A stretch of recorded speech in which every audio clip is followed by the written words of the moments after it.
Oi, tudo bem? O vídeo de inglês de hoje é sobre palavras em inglês com pronúncia bastante parecida, que pode causar confusão quando você começar a aprender o idioma. Let the bow break, let it come down, crash.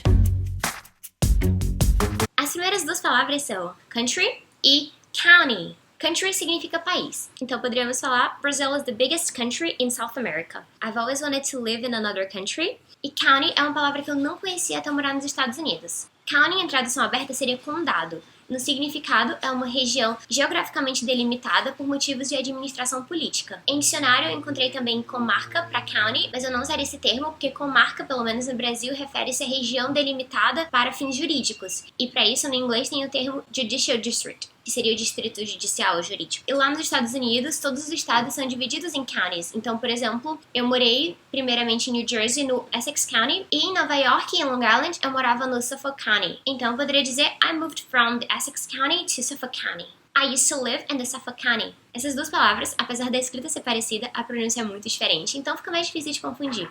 E também faz sentido que county pertence ao country, né? County é uma parte delimitada geograficamente para fins administrativos do country, do país todo. Só lembrar uma última coisa pra vocês, é que a pronúncia que eu uso para todas essas palavras é a pronúncia americana, então pode ter divergências com a pronúncia britânica. Mas pra pronúncia americana, county, você não vai pronunciar o T, vai ser como se não tivesse, fosse só um N, county. O próximo são três palavras bastante parecidas, que são dessert, desert, dessert. Dessert, escrito desse modo aqui, é um substantivo que significa sobremesa. Esse é o modo que você vai ver nos cardápios. Então você poderia falar I'd like to have some dessert after dinner tonight. Desert significa deserto, então você poderia falar I'd like to visit the Sahara Desert one day. I heard it's very cold in the desert at night. Esse aqui, que provavelmente é o mais confuso porque tem a mesma escrita de desert e a mesma pronúncia de dessert, tem um pouquinho mais de significados. Desert, desse modo, é um verbo que significa abandonar, normalmente de um modo desleal. Como, por exemplo, we feel like our public representatives have deserted us. Já no contexto militar, desert significa fugir ou abandonar ilegalmente o serviço militar, sendo quem faz isso chamado de deserters ou desertores. Como poderia falar they are deserters from the army ou they deserted from the army. Ou, ainda, desert pode referir-se a esvaziar um local, tornando-o abandonado. Um exemplo para isso seria the beaches are deserted during winter. Due to the bad weather, people have left the beaches deserted. Due to the pandemic, the streets of the city are deserted. Então, os dois primeiros, dessert e desert, são substantivos, enquanto o terceiro, dessert, é um verbo. Então, se tiver conjugado, a gente sabe que a pronúncia é dessert. As próximas são palavras que, antes de eu morar nos Estados Unidos, eu mesma confundi algumas vezes. E essas duas palavras são gum, gun. Gum vem do chewing gum, que é a goma de mascar. Sure, I'd love to have some chewing gum. Enquanto gun é arma. I've never used a gun. Então, no significado, são completamente diferentes. O momento que eu descobri que eu tava pronunciando errado foi com os adolescentes que eu cuidava. Ele me ofereceu gum, né, chiclete, e acabou que, como eu não tinha muita noção ainda da distinção dos sons, eu respondi com um som parecido com gun. Ele riu um pouco e falou, não, Tamires, a pronúncia é assim. E tipo, isso eu já me considerava com inglês fluente, sempre conseguia me comunicar bem. E eu percebi que pra nós, falantes nativos de português, realmente é difícil essa distinção da palavra que termina com M e com N. E um dos motivos pra isso é porque no português tem poucas palavras que terminam com N e de fato a gente não faz essa distinção do som. Então acaba que todas as palavras, quer terminem com N ou com M, a gente pronuncia da mesma forma. Por exemplo, se for falar abdômen ou hífen, a gente pronuncia do mesmo jeito que a gente pronunciaria também. E um outro momento engraçado que eu percebi isso foi quando eu tava ensinando um amigo americano a falar também e eu escrevi a palavra pra ver como é que ele pronunciava e ele falou também. E foi um dos momentos que eu comecei a perceber e ficar mais atenta para essa diferença, que para eles é muito claro, muito evidente. Alguns outros exemplos de palavras pra gente perceber essa diferença é clean, ocean e cream. E uma outra maneira interessante de enxergar essa distinção da pronúncia do M e do N é olhar o próprio alfabeto, quando você vai pronunciar em inglês M, N. Então a gente observa que o M você fecha a boca para terminar, enquanto o N você deixa ela aberta. Para eles esse som é totalmente distinto e quando a gente se acostuma depois, pra gente também vai ficar, porque a gente acaba acostumando o nosso ouvido e a nossa fala a essa pronúncia específica. O próximo é advice e advise. São duas palavras que não só têm a escrita muito parecida, mas também têm a pronúncia e o significado muito parecidos. Advice é um conselho, uma recomendação, enquanto advise é o verbo aconselhar, orientar, sugerir. O advise vai se referir a oferecer sugestões, então é o ato de você aconselhar, orientar.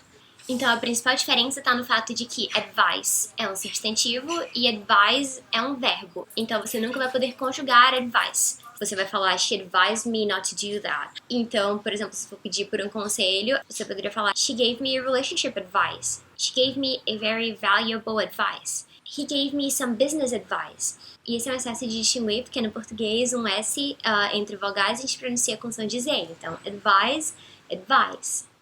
O próximo é coffee e cough. Coffee é café e cough é tosse ou o verbo tossir. Então a gente poderia dizer I've been having a really bad cough lately. My throat hurts because I coughed all night.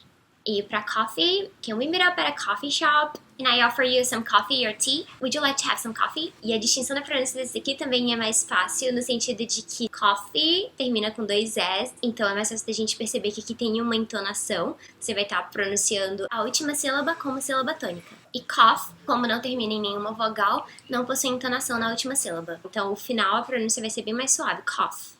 O próximo é uma pronúncia bastante tricky e complicadinha. Tree, árvore, e three, número 3. São palavras que a gente aprende logo no começo do curso, porque o significado é simples, mas por causa dessa dificuldade da pronúncia do THR, que não existe no português, a gente acaba só aprendendo a pronunciar corretamente depois de ficar mais familiarizado com o idioma. É uma das coisas que eu acho muito interessante do estudo de idiomas, principalmente quando a gente está aprendendo um idioma que é bem diferente do nosso idioma materno, a gente precisa treinar o nosso ouvido para reconhecer pronúncias específicas e treinar a nossa língua, que é um músculo no fim das contas, e treinar especificamente para ser capaz de reproduzir certos sons que a gente não estava acostumado porque não existem no nosso idioma materno. E a dica que eu dou para tentar começar a aprender a pronúncia do THR é você prestar muita atenção na sua língua e no movimento da sua boca. Pro tree, a sua língua vai ficar dentro da boca normalmente, enquanto quando você vai pronunciar three, você percebe que a língua fica entre os dentes. Então você vai falar three. A mesma coisa com a palavra through, que é através. E muitas outras que isso pode usar como treino até conseguir a pronúncia certinha. E uma outra forma bastante interessante de treinar a diferença da pronúncia do THR é com trava-línguas. Então eu vou falar aqui pra vocês 2 trava-línguas pra vocês treinarem a pronúncia do THR. O primeiro é He threw 3 free throws. Que seria ele jogou 3 lances livres ou ele lançou 3 lances livres. Esse aqui eu já acho um pouco mais difícil. Freezy Breeze made those 3 tree freeze. Brisa congelante fez aquelas 3 árvores congelarem. É interessante de tentar, por exemplo, three tree, até você conseguir a diferença e tornar mais espontânea a transição da pronúncia de um para o outro. Esse último eu acho um pouco difícil, me enrola um pouco também, mas é bastante interessante pra gente treinar. O próximo é bear e beer. Beer significa cerveja e bear pode significar tanto urso, o animal, quanto o verbo aguentar, suportar. Então você poderia falar I can't bear to do this, I can't bear to watch it. Então a gente observa que bear tem esse som aberto, como se fosse com acento agudo no E, bear. E beer é como se fosse yeah, beer.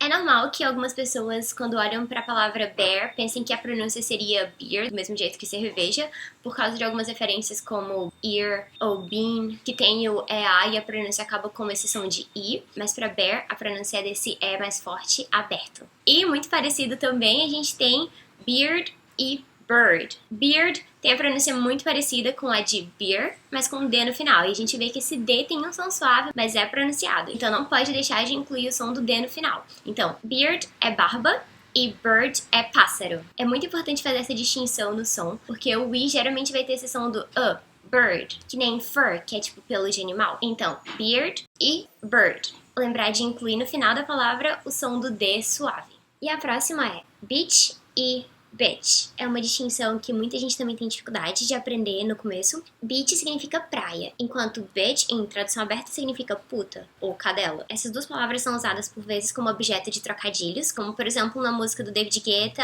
I'm in Miami Beach. Ele fala bitch, enquanto o nome da música é Miami Beach. É bem importante diferenciar essa pronúncia, porque se você pronunciar errado, você vai estar falando uma palavra com conotação bastante negativa. Então a gente tem que lembrar que o I no inglês não tem a mesma pronúncia que o I no português. Bastante importante que a gente consiga habituar o nosso ouvido a entender essa distinção. O próximo, do mesmo jeito de beach e bitch, temos o beat e bit. Mas aqui é muito importante que a gente tome cuidado com esse T. O T tem que ser um som bem suave no final da palavra, que por vezes nem sai o som tão bem. Mas é mais importante que o som fique mais leve do que mais forte, porque se você pronunciar o bit mais forte, você pode acabar pronunciando parecido com bitch. E aí você já vai estar falando outra palavra. Então tem que tomar muito cuidado para não cometer esse erro de pronúncia. Então, beat tem mais de um significado. Pode ser tanto o verbo bater, agredir, como she's beating him up. Pode ser no sentido de derrotar alguém num jogo ou numa competição. Como, por exemplo, she always beats me at chess. E pode ser também batida de música. I could dance to this beat all night long. Enquanto bit pode significar tanto o verbo morder, to bite, no passado. Então poderia falar that spider bit me. E pode significar também uma pequena porção, uma pequena quantidade. Então você poderia falar can I have a little bit of that? Can I have a little bit of water? Então dá pra perceber como o som do T no final é bem suave. Tem que tomar muito cuidado pra não pronunciar o T forte, senão vai ficar com o som de CH, que já vai referenciar outras palavras. Essa também é uma dificuldade que eu observo bastante de brasileiros aprendendo inglês, que é a gente não tem costume de ter uma palavra que termine só com uma consoante com esse som muito suave. Um exemplo fácil para perceber isso é a palavra kit, que escreve realmente terminando com T, mas a gente sempre pronuncia como se tivesse um I no final. E isso a gente tem que tomar muito cuidado para não fazer no inglês. E em seguida a distinção na vogal. Então o bit é mais como um E, enquanto beat tem mais o som de I. E último, mas não menos importante, temos this e these. This é o pronome demonstrativo este. This is my favorite book. This is where I live. Enquanto these é o plural de this, estes ou esses. Então, um exemplo fácil pra gente perceber a diferença da pronúncia é falar is this book yours?